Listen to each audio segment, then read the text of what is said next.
Salut mes nakamas, c'est le Doc, j'espère que vous allez bien. Aujourd'hui on va faire la critique analyse de l'épisode 795 qui correspond au chapitre 834. D'ailleurs on va commencer tout de suite par ça.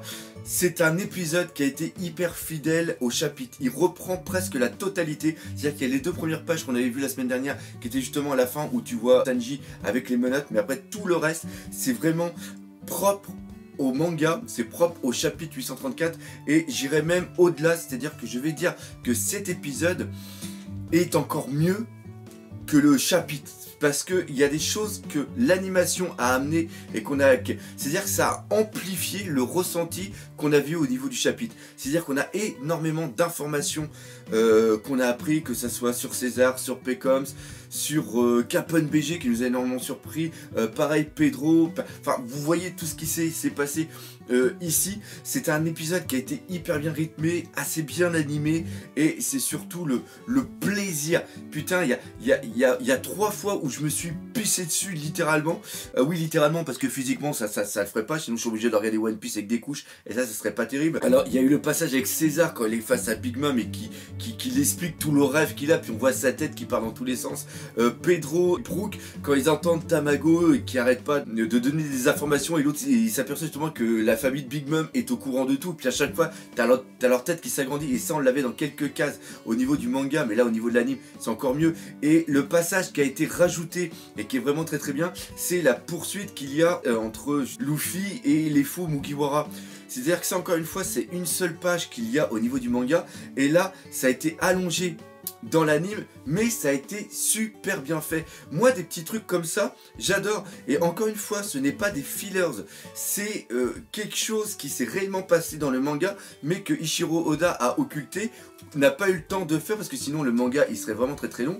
Et là le fait de courir derrière le Sanji et de l'attraper et qu'il y en ait un deuxième qui arrive et là il se pose la question et de voir justement le deuxième avec le doigt dans le nez et regarder Luffy complètement bizarre, et là tu vois la débilité profonde de Luffy. Le moment il devrait s'apercevoir tout de suite que ce sont des faux, que justement il y a un problème dans cette forêt, et là tu le vois pas, et à la fin tu le vois ramener tout le monde et tu vois tous les animaux qui sont devant là, qui ont été transformés justement en Mugiwara, et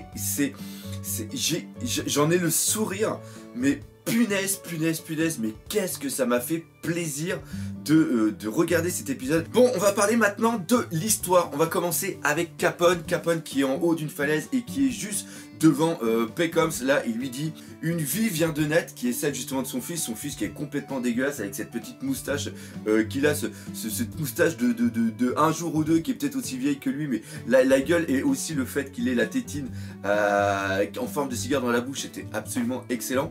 Et il le met en joue Pecoms, et juste avant de tirer il lui demande s'il a une dernière parole, et là Pecoms lui dit tu sous-estimes trop Big Mom. Et là c'est super important. Pourquoi? Parce que ça montre que Capone BG va sûrement vouloir trahir Big Mom. Pourquoi je dis ça? Tout simplement parce que depuis l'entrée dans le Nouveau Monde, on voit qu'il y a des alliances qui sont faites pour justement tuer et détruire les empereurs. C'est-à-dire qu'il y a une nouvelle génération qui arrive, qui veut supplanter l'ancienne génération. On a eu l'alliance avec justement Kid, Hawkins et Apu qui voulaient tuer Shanks. On sait comment ça a terminé. Après on sait qu'il y a Luffy qui a fait l'alliance avec Law pour détruire Kaido. Et là il restait Big Mom. Et Big Mom, Capone BG n'a pas les capacités, je pense, à lui tout seul de pouvoir détruire. Donc obligatoirement il va avoir une alliance. Et là on peut penser à 2 autres personnes. Premièrement Urouge et deuxièmement Bonnie.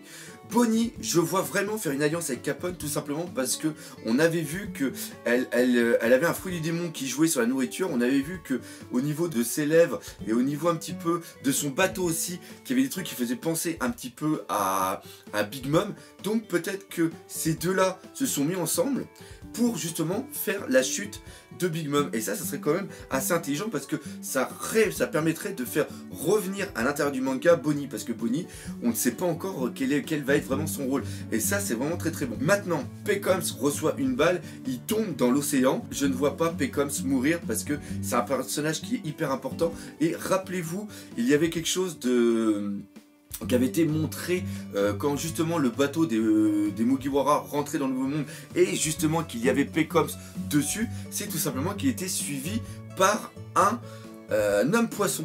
Donc là, peut-être qu'il y a toujours des hommes poissons, et peut-être que justement, quand il va tomber dans l'eau, il y aura des hommes poissons qui vont sauver Pecoms. Parce qu'encore une fois, Pecoms crevé ici, je le vois pas. Et maintenant, au fait, on a aussi la réponse de savoir où Pecoms était parti.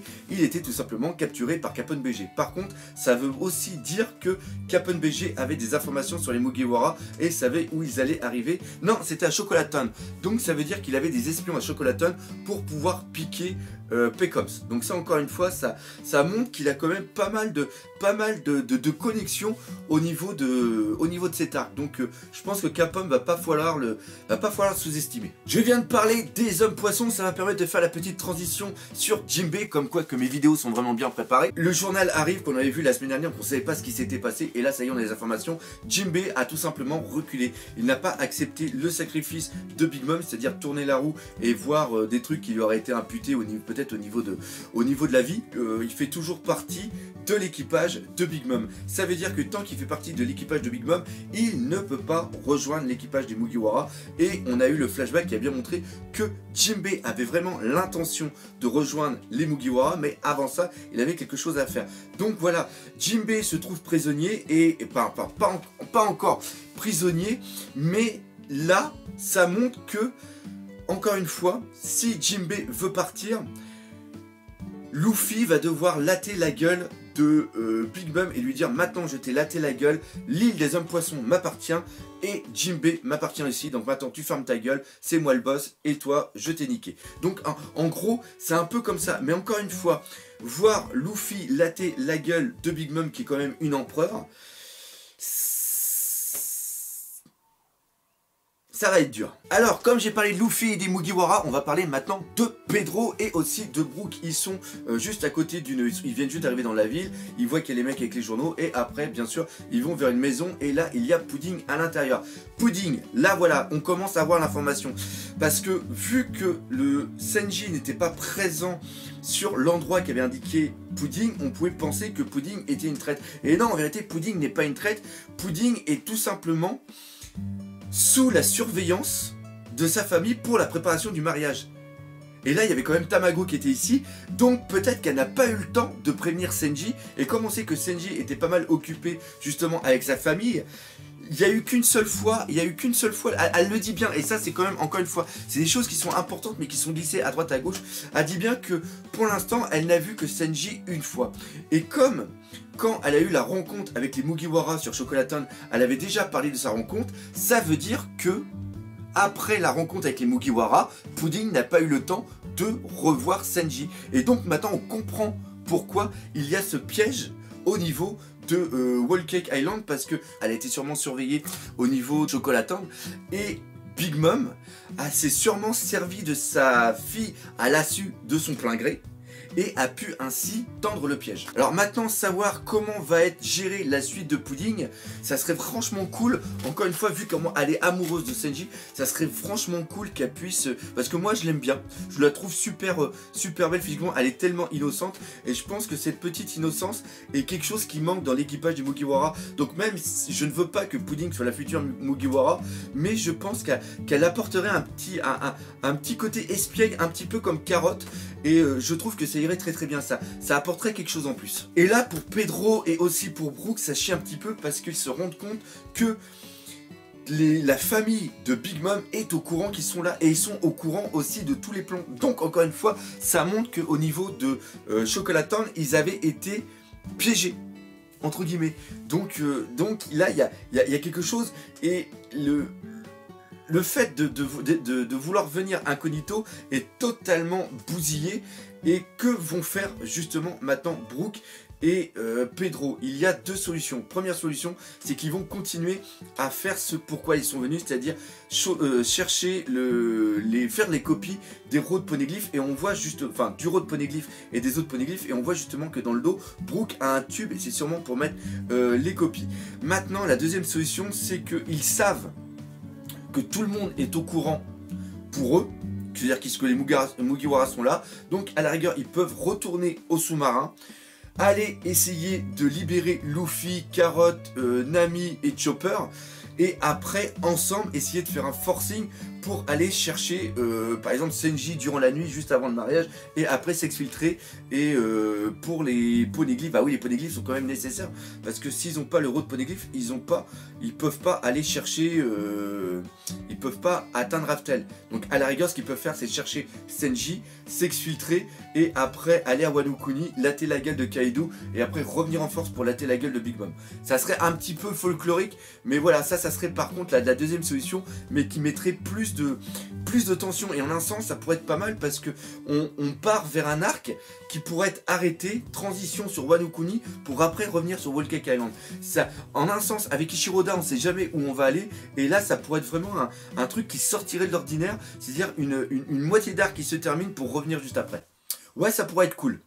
Ça pourrait être cool. Et après, on passe sur César. César, je l'aime pas, mais la manière dont on voit comment il est fourbe, surtout la manière dont on voit le visage et qu'il explique que tout le pognon qu'il a utilisé, c'était pour faire venir des bateaux avec plein de gonzesses et de l'alcool.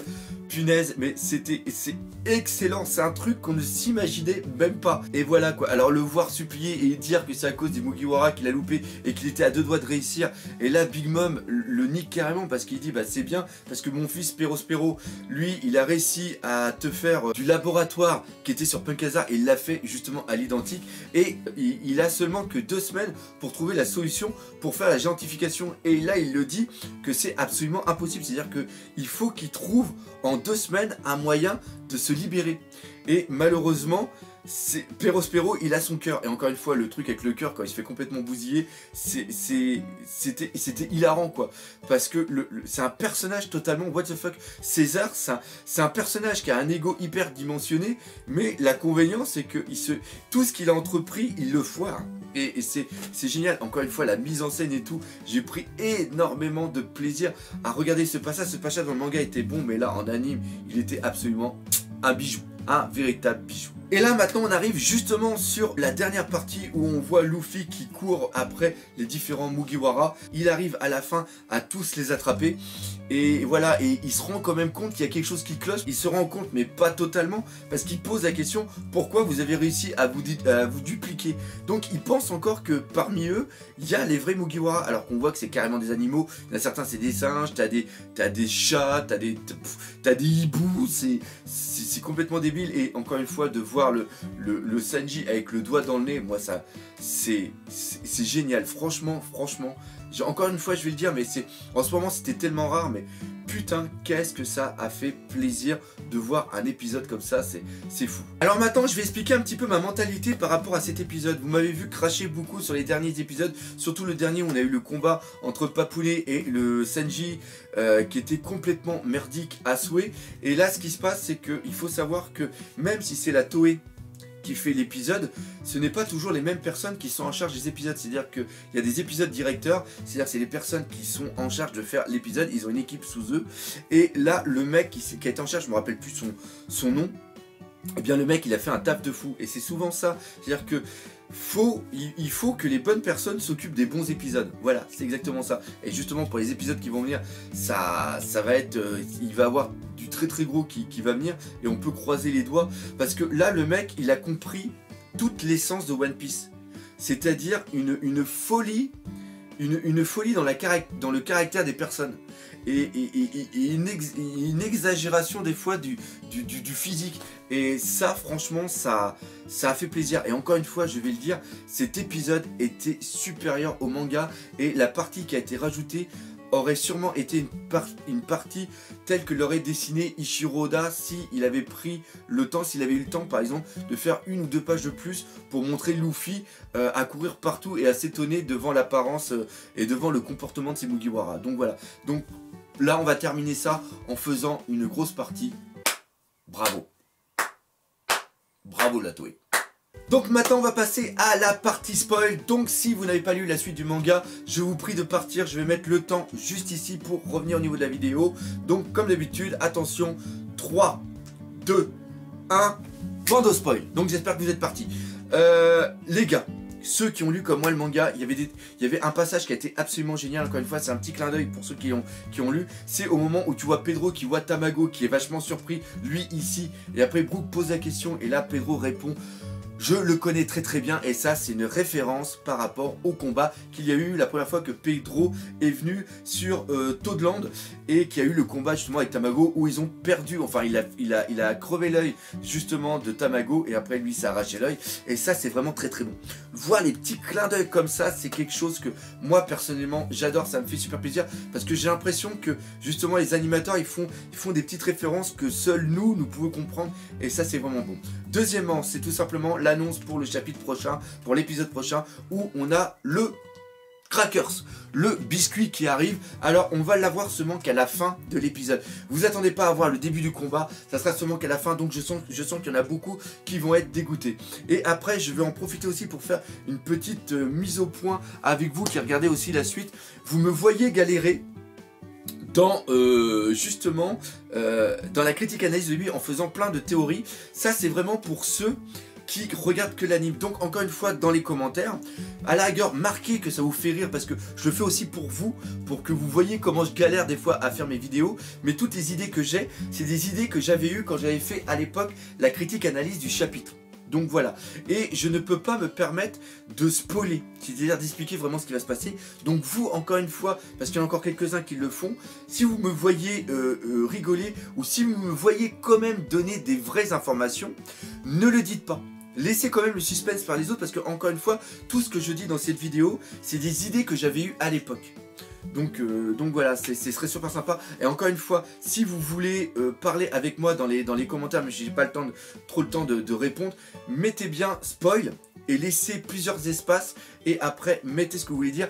Vous allez répondre entre vous, et ça permettra, et surtout marquer en très très gros spoil, en gros et en gras spoil, comme ça évitera de gâcher la surprise pour les autres, parce que encore une fois ce qui va venir bientôt, ça va être absolument excellent. Alors avant de terminer cette vidéo, je voudrais dire un petit truc. Il s'est passé quelque chose à la fin de l'épisode que a été diffusé au Japon. On a eu une bande annonce de 16 secondes de l'épisode spécial qui va arriver au mois d'août, et waouh, absolument génial. Donc je vais faire une petite vidéo là-dessus. Elle sera assez courte, mais je vais en parler parce que j'ai eu des frissons rien qu'à la regarder. Donc voilà, c'est là-dessus que se termine cette critique analyse d'épisode. J'espère que vous aurez apprécié le format. Si c'est le cas, comme d'habitude, n'hésitez pas à partager, parlez-en autour de vous, laissez des commentaires et défoncer la gueule de ce putain de pouce bleu, comme quelqu'un se fera défoncer la gueule très très bientôt. Et nous, comme d'habitude, on se quitte sur cette phrase mythique: One Piece, putain, c'est la vie. Allez,